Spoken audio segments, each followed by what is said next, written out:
jadi Ultraman lo. Jadi pacar yang baik ya.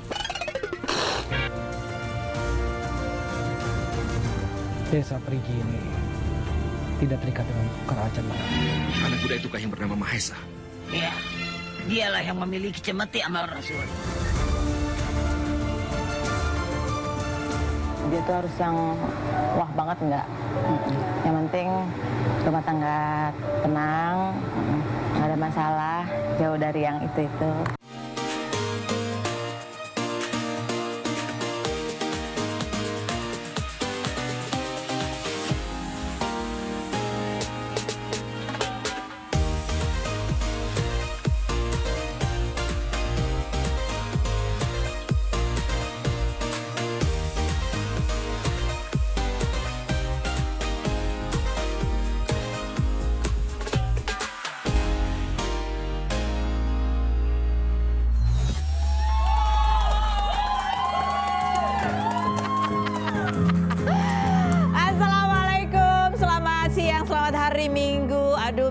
Minggu yang agak angin semilir gitu emang enaknya ya di depan TV itu sambil goler-goler. Saya Karo, siapa namanya ada goler-goler di acara Ruby No Secret. Wah. Hari ini masih kosong di pojok sana. Saya rajin di sini ya. Oke, ada beberapa bintang tamu yang akan kita ajak ngobrol tentunya ya. Ini ada kabar baik ya, rumahnya Bedu akhirnya katanya udah laku, alhamdulillah ya. Makan-makan dong kita berarti hari ini. Tapi sebelumnya kita ke pojokan dulu untuk membahas berita-berita apa yang menjadi sorotan netizen dan juga menjadi sorotan kita, baik itu datang dari dunia nyata maupun dari dunia bayang. Udah ada Om Daniel, tapi jangan disorot, dia belum pakai baju ganteng. Oke, baik. Kita lihat ini dari siapa? Oh, dari Keisha ya. Ini apa yang menarik dari Keisha? Keisha anaknya Pasha dan juga Oki gitu. Masih seputar setelah perceraiannya Oki Agustina dan Gunawan. Jadi ada komentar netizen yang ditulis di bawah podcastnya Keisha dan Oki bersama Denny Sumargo gitu kan ya. Nah ini kemudian di capture sama Keisha dijawab di story Instagramnya. Nih jawaban gini ya. Nih yang di atas tuh komentar netizen ya. Dulu Gun mau sama Oki dikira mau hidup mewah karena jandanya Pasha, nggak taunya anaknya doang bererot banyak gitu ya. Dulu ngotot minta cerai Pasha, ini perempuan karmalah gitu. Pokoknya banyak yang kemudian komentarnya tuh lebih ke arah menghujat ya. Atau nggak enak lah didengarnya gitu ya. Kadaluarsa usia si Oki Agustina udah menjelang 50. Terus gini, menjelang 50. Berarti aku apa dong ya? Dijawab sama Keisha. Semoga ucapan lu nggak berbalik ke lu di kemudian hari ya. Gitu-gitu. Ini aku jadi penasaran yang komen cowok apa cewek sih? Lain kali, hah? Cewek. Yang komen cewek? Ya. Astaga. Oke, lanjut. Lu punya anak, jangan sampai gara-gara omongan orang tuanya, anaknya kena karmanya. Yang kenal atau punya info soal nih orang DM gua. Ada rezeki buat lu yang tahu. Katanya gitu, aduh. Nih Keisha ya, ini aku juga salah satunya yang kayaknya apa sih kagum lah lihat Keisha nih, anak laki tertua gitu ya. Dia bukan saja bisa menjadi kakak yang bijak dan melindungi adik-adiknya, tetapi juga pasang badan juga buat ibunya gitu ya. Ini kemarin kita juga sempat wawancara kan, nah ini Keisha juga sempat mengatakan pokoknya kalau ada apa-apa dia minta ibunya nggak usah bales, nggak usah apa, nggak usah komentar biar nggak rame. Tapi Keisha masih akan mantau-mantau terus, pokoknya dia selalu akan melihat lah gitu untuk siap membela dan melindungi. Seperti apa cuplikan wawancara, coba kita lihat berikut. Orangnya mantau, dari kemana aku udah bilang, Bun, diemin dulu aja Bun, jangan dibalas, biarin aja. Aku mau lihat sampai mana dulu nih. Nah ntar abis dari sini kalau masih bikin statement yang gak bener, aku aja yang sikat, udah gak usah bunda lah. Sikatnya apa? Dalam bentuk postingan juga? Oh kalau laki-laki sama laki mah ketemu lah. Langsung datang. Ngapain main sosial media. Ini salah satu contohnya gitu kalau laki sama laki. Nah ini masalahnya komen netizen perempuan yang disuruh cari tuh sama Keisha. Komentar netizen coba kita lihat apa bunyinya ya. Duh, di saat orang terpikat dengan lawan jenisnya jangan sekali-sekali merasa kalau pasangannya harus introspeksi diri. Perselingkuhan gak ada hubungannya dengan kelakuan pasangan hidup. Perselingkuhan terjadi karena kepengecutan dan iya gitulah. Berikut ya komentar netizen lainnya. Sabar Mbak, karma tidak pernah salah alamat. Lanjut, ini adalah komentar netizen yang pro kayaknya ya. Aduh ternyata keren banget nih anak jadi laki-laki hebat ya Cak. Jangan sampai lu ngikutin bapak kandung dan bapak tiri lu yang nyakitin perempuan yang ini Keisha. Ini kata Pasha, apalagi salahku. Ya kan? Yang berikutnya, orang tua yang melakukan kesalahan tapi anak yang selalu jadi korban utamanya. Ya betul sekali nih aku setuju. Yang berikutnya ada lagi? Oh habis gitu aja.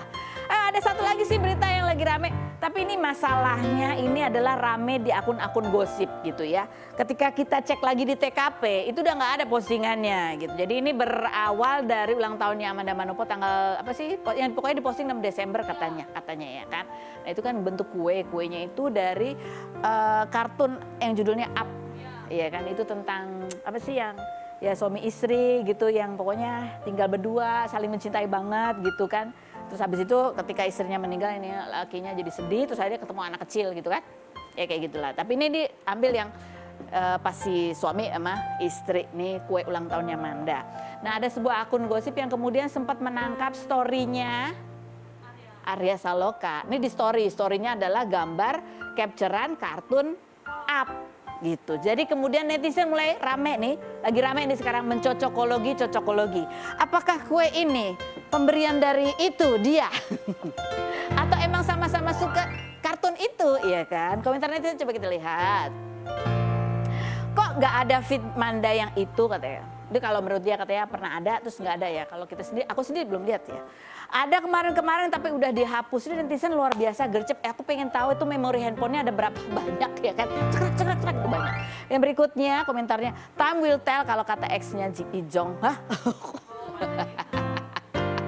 Ya berikut ya. Aduh gede banget. Terima kasih Min udah mewakili. Udah gerah banget gue sama kelakuan duo ini. Semoga kelak dapat karma. Yang berikutnya. Ya begitulah, aku hanya membacakan saja yang lagi rame di sosial media seperti apa ya. Nah kalau yang dari dunia nyatanya langsung aja kita tanya orang yang datang ke sini. Ada Bedu, laku berapa rumahnya Bedu?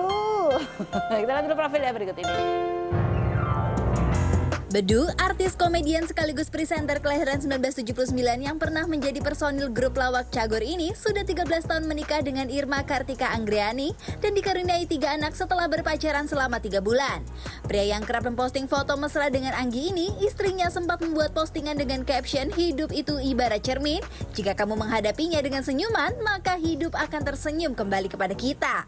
Pria yang pernah membintangi film Gila Lundro ini dikabarkan terlilit utang. Awalnya karena meminjam ke pinjaman online untuk memenuhi kebutuhan sehari-hari lantaran sepi job hingga harus menjual rumah, 2 mobil dan tas mewah istrinya.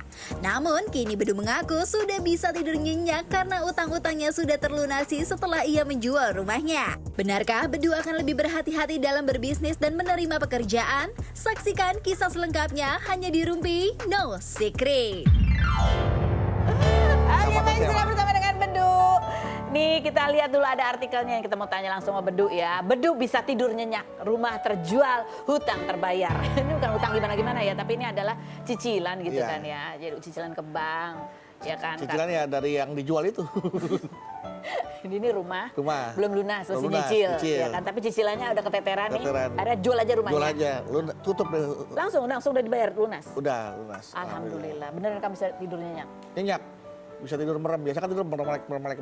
Pantes nih mukanya kayak agak muka bantal masih ya. Nggak, tapi masalahnya sih sekarang kamu berarti tidurnya di mana? Di rumah dong. Ini kan rumahnya dijual, jadi sekarang tidur di mana? Di rumah dataran tuh bukan barang-barang yang mau dipindahin. Oh masih belum pindah. Lagi packing. ya. Oh, alhamdulillah. Boleh tahu nggak gimana tuh prosesnya sampai akhirnya ketemu pembelinya, jodohnya? Pembeli yang udah lama sih sebenarnya. Pembeli yang udah lama tapi pelan. Bayarnya kan step by step be. Oh, ada ini termnya. Termnya. Berapa kali term? Ya ini baru term yang kedua. Term yang kedua lah. Dari 3? Dari 4. Jadi akan selesai di bulan depan. Berarti kamu harus out ya. bulan ini selesai. Bulan ini. Enggak, ini orang yang udah lama ini apakah gara-gara dia terinfo gara-gara melihat kamu, lihat berita kamu mau jual rumah atau gimana? Enggak sih, sebenarnya ya dari pihak yang lama juga, tapi pihak yang lama tuh siapa maksudnya? Bukan maksudnya dari yang bawa dia juga orangnya gitu loh. Dia juga tuh siapa maksudnya? Agensi lah. Oh agensi juga. Agent. Oh iya, emang udah ditawarin ya? Iya, jadi bukan gara-gara dia bukan. nonton di berita bukan ya? Bukan. Oh, terus berjuang dia. Hebat ya agennya ya. Baik banget ulang tahunnya BU. Oke, berarti harganya bagus atau enggak? Sesuai dengan harapan kamu Ya atau? sama. Oh sesuai dong. Enggak, turun 1 M. Aku agak nyesek ya. Turun kok 1 M ya kan. Iya. Oke, baiklah. Nah, Habis daripada berlarut-larut lebih baik udahlah selesain aja. oh, iya, alhamdulillah. Terus jadi ini udah bisa utang terbayar, anak-anak, istri. Terus akhirnya kamu tinggal di mana ini? Udah dapat rumah Sementara lagi? kita ngajuin ke pemerintah dulu untuk minta rusunawa. Astagfirullah juga enggak. Aku udah ada rumah yang sudah aku incer. Oh belum dibeli tapi. Baru DP. Oke. Makanya masih jadi gini loh. Setelah aku mau pindah, di sini belum selesai. Aku mau pindah ke rumah ini juga belum selesai urusannya. Jadi Jadi tengah-tengah ya. Tengah-tengah. Kontrak dulu lah. nggak bisa. Kenapa? Ya tanggung kalau kontrak dulu gitu loh. Oh iya sih. Jadi dalam waktu singkat ini semua mudah-mudahan administrasinya beres lah. Sementara kamu juga lagi sibuk ya. Iya. Jadi yang ngurusin istri kamu. Aku tetap. Kamu tetap. Aku tetap. Alhamdulillah.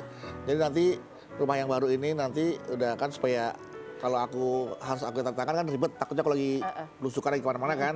Ya udah tuh rumah atas nama kamu aja, ntar kamu tinggal tantangan udah. Oh, atas nama istri. Iya. Emang harusnya gitu lah. Iya, makanya kemarin salah tuh, makanya jadi kejual. Terus gimana?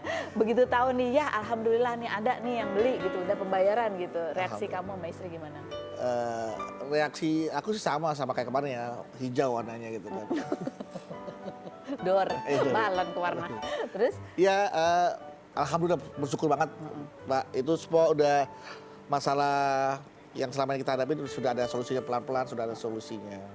Gitu. Jadi udah nggak ada utang nih sekarang? Ya kalau kita kemarin menangis karena doa-doa kita belum terwujudkan, sekarang kita menangis karena doa kita dikabulkan. Alhamdulillah. Ini sempat deg-degan kan ya? Datang ngeliat gitu kan? Datang ngeliat jadi beli atau enggak jadi beli, sempat kayak gitu juga ya? Iya.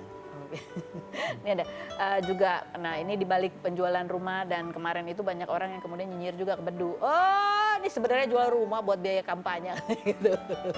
Dinyinyirin karena nyalak Bedu, hadapi dengan senyum gitu. Hadapi dengan senyum. Tapi benar gak sih Bedu bahwa di salah satunya juga sampai kamu jual rumah itu untuk ngebiayain Gak cukup. kampanye? Biaya kampanye itu mahal, Mbak Ferdi. Ya, terus kenapa kamu kampanye kalau udah tahu nggak Nah, cukup? aku pakai cara lain. Ada jalan darat, Ini aku pakai jalan udara.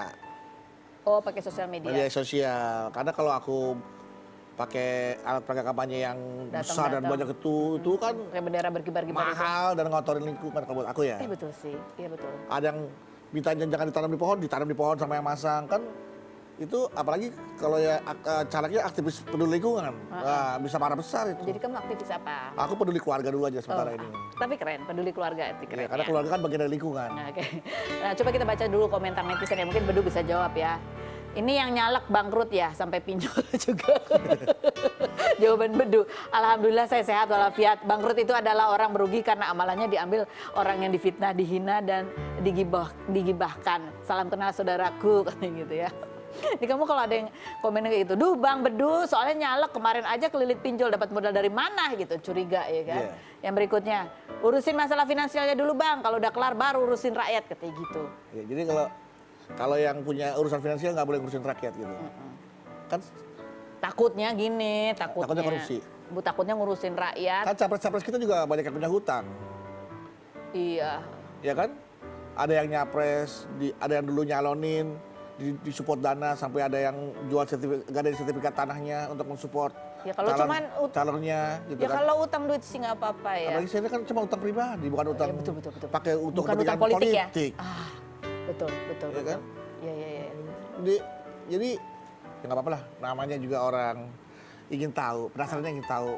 Bisa nggak tuh dia ngurusin rakyat, ngurusin finansialnya dia nggak bisa. Tapi kamu sendiri ya, ini kan udah tahu ya bahwa kalau lagi nyalek gitu kan butuh biaya yang tidak sedikit. Sementara juga kondisi keuangan lagi. Itu sempat menjadi pertimbangan nggak tahun ini nggak sih atau 5 tahun lagi gitu? Ya karena kan setidaknya aku itu kan disupport, dibantu dengan sistem. Ya kan, karena kan kita punya jaringan, ada jaringan raya lah jaringan kita kan untuk membantu.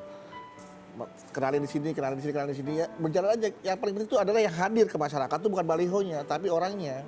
Itu yang aku pakai. Tapi sempat nyesel gitu nggak?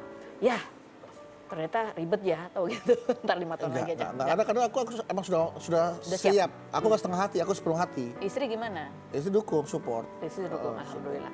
Nah ini kalau Bedu kalau ngelihat ya pengalaman kemarin ini kan sebenarnya emang kalau dalam rumah tangga wajar lah ada masalah-masalah gini. Tapi ke depannya gitu untuk antisipasi supaya kejadian yang kayak gini nih yang betul-betul kan bikin pusing ya. Anak juga masih sekolah dan lain sebagainya. Apa ke depannya gitu yang menjadi kebijakan keluarga? Ya aku sudah mulai berhenti menjadi pria pecicilan.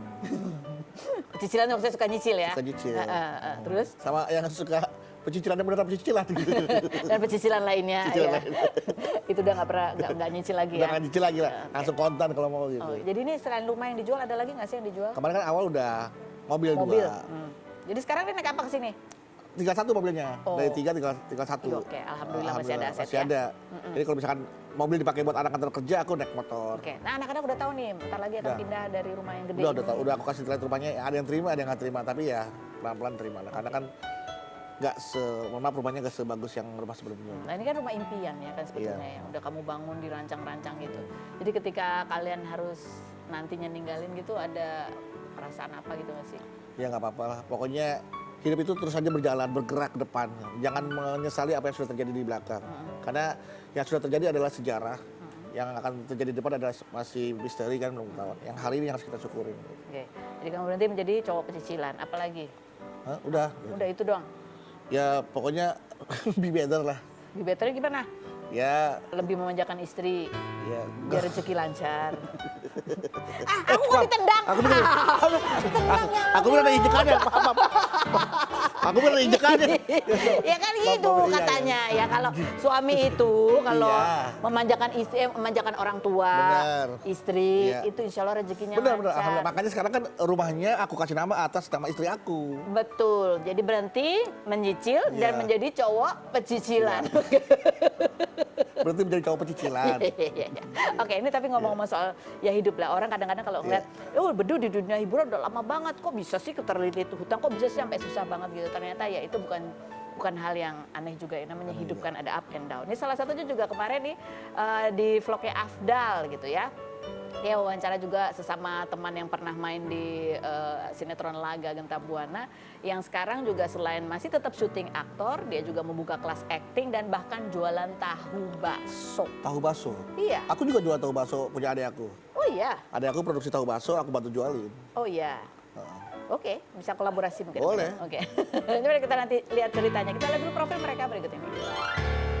Jangan tendang lagi. Afdal Yusman, artis sinetron kolosal Genta Buana kelahiran 1983 ini pernah membintangi sinetron Angling Dharma dan Misteri Gunung Merapi 3 sebagai Pusponegoro pada 2003. Pria yang menikah dengan Fatma Suri Dahlan pada 2014 ini dikaruniai seorang anak bernama Reynan Messi Afdal pada 2016 dan kerap memposting momen romantis hingga disebut netizen keluarga cemara. Afdal yang mempunyai 2 juta pengikut YouTube ini kerap membuat konten podcast bersama pemain Genta Buana, salah satunya Aris Kurniawan Yulianto. Artis kelahiran 1979 yang memulai karirnya di Genta Buana pada tahun 2000 ini pernah membintangi sinetron Angling Dharma dan Misteri Gunung Merapi 3 sebagai Aji Basa Pamungkas. Pria yang mempunyai sanggar akting ini Desember kemarin dalam podcastnya bersama Afdal mengaku sembari menunggu panggilan akting, ia menjual tahu bakso yang sudah dijalaninya sejak 8 tahun lalu dan dipuji netizen walaupun artis tidak malu berjualan. Benarkah Afdal kini jual panci lantaran sudah sepi job? Dan benarkah Aris pernah dilarang sang istri berjualan tahu bakso? Saksikan kisah selengkapnya hanya di Rumpi No Secret. Oke, baiklah, sudah ada Afdal dan Aris ya. Ini dua ini adalah jagoan-jagoan yang kalau di Pada sinetron masanya. bisa terbang-terbang gitu ya. Shot gitu. Coba kita lihat dulu kompilasi akting mereka berdua di sinetron kolosal pada masanya. Berikut ini. Kamu tidak perlu memanggilku di sini dengan nama gelarku. Sebab daerahmu ini, desa Perigi ini, tidak terikat dengan kerajaan manapun. Tidak perlu hal seperti itu dipikirkan. Lagi pula, sejak masih muda, aku selalu memanggilmu dengan sebutan Prabu. Anak muda itukah yang bernama Mahesa? Ya, dialah yang memiliki cemeti amal rasuli. Sebentar lagi cemeti itu akan menjadi milikku. Kau yakin? Kenapa tidak? Kau bisa lihat sendiri bagaimana aku bisa merebut dari tangannya. Ini kalau lihat lagi kayak gitu apa sih yang masih dikangenin atau kebiasaan-kebiasaan kalian di lokasi? Kostum ya, Kostumnya ribet, pakai ya? ikat kepala, terus naik kuda. Naik kuda. Itu dari jam berapa sampai jam berapa biasanya syuting tuh? Biasa itu kita start Pagi jam ya, 8 ya? 9. Jam 9. Jam 8 sudah starting make up, pakai karena yang terutama yang cewek itu susah karena Iya. dia pakai sanggul segala Iya. macam. Paling kita ikat kepala sama kostum. Kostum. Sampai jam berapa tuh biasanya selesai? Kalau dulu masih sehat ya kita ya. Masih sehat. Di awal-awal 2000-an, karena itu kita- sinetron 2000 ya, dan itu masih sehat Mbak. Masih jam 10 udah beres ya, jam 10 udah paling malam. Nah di era-era tahun 2005, 2006, nah itu udah mulai Jam 4. pulang pagi. Tuh. Oh itu lebih berat lagi. Lebih berat gitu ya. lagi. Pakai seling-seling juga gitu nggak Pasti. sekali? Katanya Mas Aris ini dulu waktu di lokasi paling sering dibully sama teman-temannya, betul? Hah? Udah ketawa loh, beneran ya? Diapain sih? Harus ngundang coki dan bocor. Diapain dulu dia? Diapain? Enggak, karena harus Jadi, apa sih? Apa? Gimana lu? Versi lu gimana? Lu tuh kan dulu apa ya? Jawir ya. Jadi kayak saya tuh datang dari Jogja, Klaten. Logat saya tuh masih Jawa banget gitu, Medok Jawa gitu. Medok kan gitu kan. Manggil itu jadi Polos Jawir gitu ya. kan. Terus ada sih kalau ngomong dia kan gini ya, entah ke cowok ke cewek terus jadi dia selalu mendekat gitu loh. Mendekat, gini loh, maksudnya gini. Kita ngingin aja, ih gatel ya. Kalau cewek yang tau cowok semua dideketin ya. Padahal cara dia ngomong tuh gitu loh. Oh Kita iya. nggak bisa ngomong keras. Nggak suka keras. iya. Ya, Dulu nggak kan enak kan. pelan. Kita Kan Jawa. baru kan kita kan. Nah itulah di situ dibully. Oh gatel ya, nggak cewek nggak cowok disikat ya. Loh, Jadi gitu. dia paling sering ngobrol sama siapa ceweknya? Siapa ya di situ? Nggak tahu. Ini ada artikel nih, kabar Aris pemeran sahabat mak lampir. Jadi udah penjual tukang bakso. Gimana caranya penjual tukang bakso? Oh tahu bakso. Tahu bakso. Aduh ini hari Tahu Minggu, bakso. hari Tahu Minggu. bakso. Aduh nggak konsen, kurang air putih semuanya ya. Nggak ini tapi semuanya mencuat juga banyaknya aktor-aktor yang punya pekerjaan lain iya. gitu. Mencuatnya di YouTube kamu ya Afdal. Iya. Ini Iya. kenapa sih kamu sampai keidean gitu? Bahkan kamu datang kan ke rumahnya Aris. Kan ya. tempatnya ke baksonya Aris. Tempat gitu. bakso. Enggak, Iya. itu kenapa? Emang karena banyak teman-teman yang kemudian juga punya banting setir gitu. Banyak beberapa teman-teman yang kalau saya pikir aduh kayaknya apa yang bisa ini ya yang bisa saya bantu tuh apa ya, kalau materi ya saya bukan orang yang ada banget gitu loh. Saya punya media nih gitu, saya punya media yang mudah-mudahan viral. Nah itu terjadi sama Sidik sebelumnya kan. Iya. Tapi sama Sidik terus dengan Aris kalau nggak salah punya, saya awalnya lihat dia lagi live, ini awalnya dia lagi live di TikTok sambil bikin bakso. Lagi gabut. Iya jadi teman saya Salah, ngapain bikin dia tahu. lagi jualan bakso dia sekarang gitu kan. Dulu yang saya tahu dia jualan kayak apa nih dapur atar ya. Iya, dapur atar. Nah, itu makanan-makanan biasa. Nah pas jual bakso itu saya tertarik, wah ini harus Aris nih. Oh, jadi sekarang kamu jadi pengusaha kuliner ya. Ya, baru belajar sama Baru Aris. belajar. Dan juga kan buka sekolah acting juga Iya. sebetulnya. Itu masih ya? Masih sudah berjalan 15 tahun sekarang. Oke. Ini kalau di wawancara kalau nggak salah dia sempat mengatakan bahwa ngerasa juga bahwa rezeki yang datang dari bisnis kuliner ini merasakan itu kayaknya lebih berkah gitu. Lebih adem. Walaupun untungnya mungkin dikit-dikit gitu tapi lebih tenang. Ya, lebih tenangnya, lebih berkahnya tuh gini. Kalau dulu syuting, kita kan orang kan penonton lihatnya kan di tayangan tuh, oh hebat nih setiap hari syuting ya, tayangan ada. Tapi kan di sisi lain kita nggak banyak waktu untuk keluarga. Oh. Kita berangkat keluarga masih tidur, kita pulang keluarga udah pada tidur. Hari weekend, tanggal merah bahkan kita harus syuting. Jadi ada rezeki lebih pun juga kita nggak terlalu bisa menikmati kan gitu. Nah keberkahan di kuliner itu sama ngajar, kita bisa men-setting waktu dan mengurangi apa ya, kita syuting kan kolosal ya, dari naik kuda, terbang-terbang, seling itu resiko, Iya. resiko kan sangat tinggi ya. Kalau kita paksakan ya di tengah hutan, kalau malam itu kan CO2 racun semua kita hirup. Jadi kalau kita terusin ya lama-lama nggak, Kesehatan. ya kesehatan pasti akan menurun ya, kita tinggal nunggu waktu. Nah dengan adanya sanggar, kemudian ada kuliner, ini sangat membantu. Dan pandemi kemarin tuh Ini yang subhanallah, menopang justru ya. subhanallah. Karena syuting kan di stop, kita Iya. nggak bisa. Bahkan saya sempat buka dapur atar tuh ya, kios ya, baru renov, ya kan, Pandemi. gak boleh jualan. Ya ampun. Itu duit pinjem lagi, Aduh. nyekolahin mobil lagi. Aduh. karena memang ya harus kita harus survive, nggak ada syuting. Itu juga ada beberapa yang belum cair kan. Ketika kita udah modelin gitu, ikhtiar, tapi pas pandemi hari kedua setelah mau buka, nggak boleh jualan. Jadi ini termasuk cowok pecicilan juga ya, menyicil buat modal usaha ya. Gimana tuh caranya melunasinya? Dan ya benarkah sempat waktu itu ada kejadian, ada tawaran syuting, bayarannya lebih gede, tapi kamu lebih memilih untuk menyelesaikan pesanan. Tapi justru ada berkah di balik itu. Nanti kita bahas lain berikut ini. Tetap di Rumpi Indosiar.